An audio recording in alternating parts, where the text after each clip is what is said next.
दवा देना। मीना और राजू एक छोटे से गांव में अपनी बीमार माँ के साथ रहते थे। मीना की माँ बहुत ही ज्यादा बीमार रहती थी। मीना के पिता के मरने के बाद उसकी माँ बीमार रहने लगती है। अब सारा घर के गुजारे के लिए मीना लोगों के घरों में काम करती थी। उसे जब भी जो काम मिल जाता था वो वही काम करती थी। मीना का छोटा भाई था, उसका नाम था छोटू।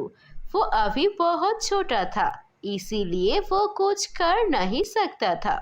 हर दिन की सुबह की तरह मीना नींद से उठ के घर का सारा काम करती है और फिर अपने बीमार माँ और छोटे भाई को खिलाती है, खुद खाती है और बोलती है, देखो माँ, आज मैं नया काम ढूंढने के लिए जा रहा हूँ।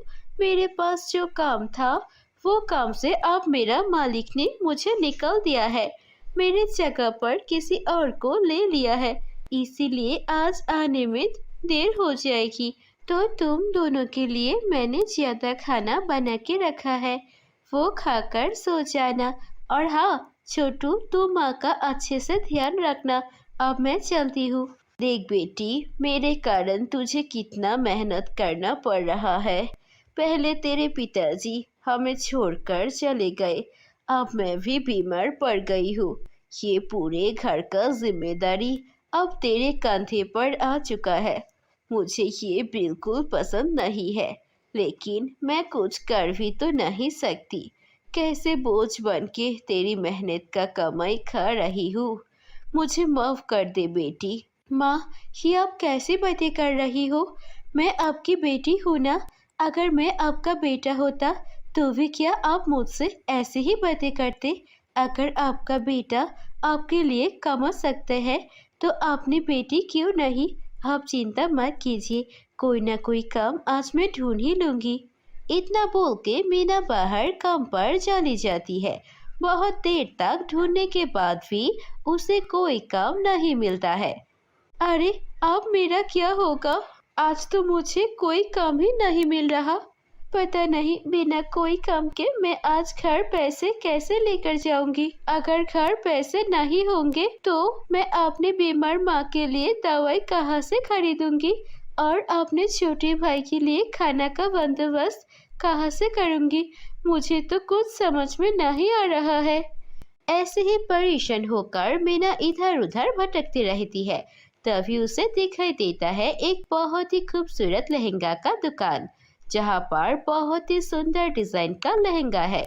मीना बहुत ज्यादा हिम्मत जुटा के उस लहंगा की दुकान के अंदर जाती है और फिर उस दुकान के मालकिन से बोलती है, देखिए मालकिन जी, मुझे एक काम की बहुत जरूरत है।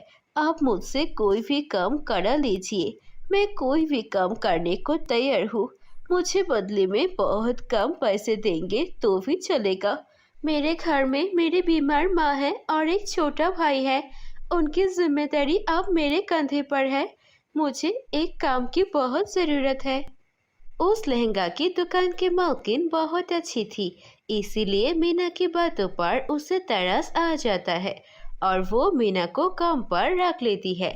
मीना बहुत ही मेहनत से दुकान का साफ सफाई करती है और मालकिन जो भी बोलती है वो ही करती है। मालकिन को पहले दिन ही मीना का काम बहुत पसंद आती है। मीना, आज शाम हो चुकी है, ये लो तुम्हारा आज का पैसा, और हाँ, अपने माँ को मेरी तरफ से नमस्ते बोलना। मीना बहुत खुश होती है। उसके मालकिन से पहले कभी भी उसे किसी ने इतने प्यार से काम पर नहीं रखा था और ना ही किसी ने ऐसे अच्छे से बात किया था। हर कोई हमेशा मीना पर गुस्सा ही करता था। मीना खुशी खुशी वो पैसे लेकर घर चली जाती है।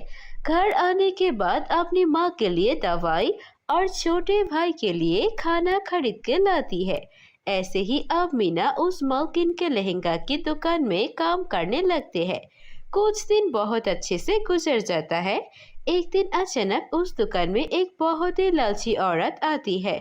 वो औरत बहुत ही ज्यादा बुरी थी। वो चोरी चुपके से कुछ लहंगा चुरा के जाने वाली होती है। तभी मीना उसे देख लेती है और उस औरत को रोक लेती है। वो औरत पकड़े जाने के डर से कुछ ना कहते हुए दुकान से चुपचाप चली जाती है और वो औरत बाहर जाने के बाद सोचती है, इस लड़की की इतनी हिम्मत। मैं इस दुकान में कितने दिनों से चोरी कर रही हूँ, लेकिन किसी ने भी मुझे नहीं पकड़ पाया था।